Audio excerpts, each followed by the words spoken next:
Iced Bodies is a experience that's musical, that's sonic, that's artistic, that's installation. This work came about through my collaboration with my artist and cellist friend, Seth Parker Woods. It's a long durational performance installation that's derived from a work from 1972 that's been reimagined in many ways and kind of taking into context some social issues around police brutality, corruption, as well as mental illness.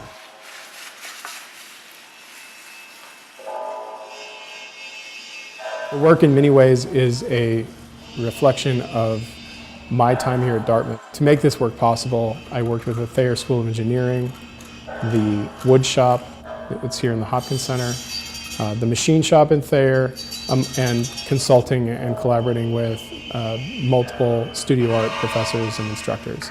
A lot of different elements of it were kind of first constructed or first prototypes were done here, so it's kind of great to finally bring it back. I was really excited to find a way to share it with the community.